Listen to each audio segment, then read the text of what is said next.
Good morning guys. কালি আমি আহিলোঁ বৰষুণ তিতি পৰি আহি বাইদেউহঁতৰ ঘৰত হ'লোঁ। এতিয়া আমি টংলা ষ্টেচনলৈ যাম। এতিয়া টাইম হ'ল বৰ্তমান 6:15 মানে 6:15। এতিয়া আমি যাম, ট্ৰেইন আছে 8টাত, সেইকাৰণে আমি পূৰা যাম। এতিয়া আপোনালোকক দেখুৱাই আছোঁ বাকী পৰৱৰ্তী কাৰ্যসূচী।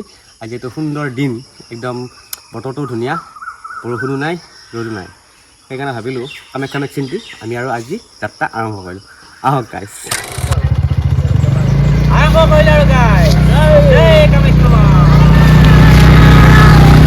আৰম্ভ কৰিলোঁ আৰু গাইজ, জয় কামাখ্যা মাৰ কি জয়। এইখিনি ঠাই কিবা এটা বিৰাট ধুনীয়া লাগিছে আমাৰ। একদম গছ গছনিৰে মানে ইমান ধুনীয়া পৰিৱেশ, চাচোন সুন্দৰ আৰু থাকি মানে বিৰাট ভাল লাগে। আৰু টংলালৈ আহি আছোঁ আমি এতিয়া বৰ্তমান টংলা ষ্টেচন, ট্ৰেইনত যাম মানে।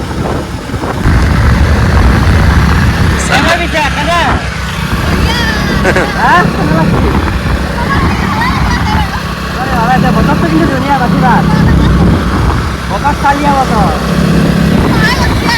কামাখ্যাই সহায় কৰিছে আমাক আজি।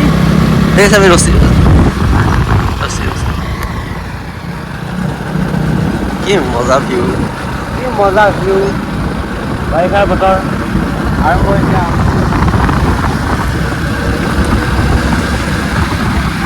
এটা সুন্দৰ দিন। আমি গাড়ীখন এজেগাত থৈ, আলহীৰ ঘৰ তাত থৈ আমি খোজকাঢ়ি আহি আছোঁ টংলা ষ্টেচনলৈ সুন্দৰভাৱে। এটা সুন্দৰ ছবি দেখা পালোঁ। আজিকালি এইবিলাক দেখা নাপায়, দুৰ্লভ ছবি। বগলীবিলাকে বাঁহ লৈছে আৰু পূৰা গোন্ধ ওলাই আছে মানে। আৰু পামেই আৰু বেছি সময় নহয়, পাম আৰু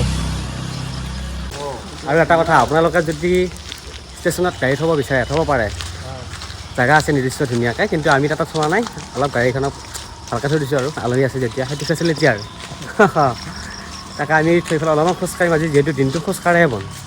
সেইটোৱে আৰু আজি আমাৰ কিমান খোজকাঢ়িম গাইছ ঠিক নাই। সেইটো আমি এতিয়া কামাখ্যা ষ্টেচনৰ পৰা আমি আকৌ খোজকাঢ়িম কামাখ্যা মন্দিৰলৈ।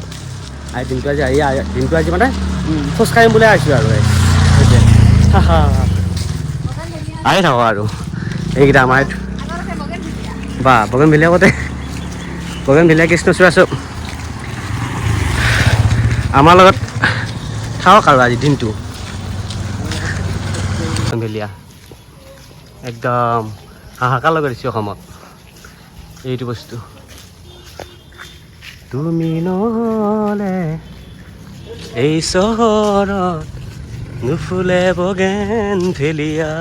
আমি আহি পালোঁ টংলা ষ্টেচন, চাওক গাইজ। আৰু আপুনি যদি কেতিয়াবা বাইক লৈ আহে, বাইক লৈ আহিলে এই যে মুকলি ঠাইখিনি দেখিছে, তাতে আপোনালোকে ষ্টেণ্ড কৰি থ'ব পাৰিব। আৰু এটা টিকটৰ মানে এখন গাড়ীৰ মূল্য হৈছে 30 টকা। আৰু আমি বা কেতিয়া ঘূৰি আহি পাওঁ, সেইকাৰণে গাইজ আমি আলহীৰ ঘৰতে থৈ আহিলোঁ। এটা কথা এই মুহূৰ্তত মনলৈ আহিছে, যিটো কথা মোৰ নহয়, আমাৰ দৰংবাসীৰ কাৰণে, দৰংবাসীৰ মনৰ খবৰ আৰু এই ইমান বছৰ হ'ল মানে আমাৰ ষ্টেচনটো কোনো এতিয়া আহি পৰা নাই। আৰু সেই বস্তুটো আমি পূৰা মানে পলে পলে মানে দুখটো আমি প্ৰকাশ কৰি থাকোঁ। এতিয়া আজিও এই মুহূৰ্তত মানে মনত আহি আছে, আমি যদি থাকিলোঁ হয় আজি টংলা ষ্টেচনলৈ আহিব নালাগিল হয়, এনেকুৱা ধৰণৰ আৰু কথাটো সেইটোৱে।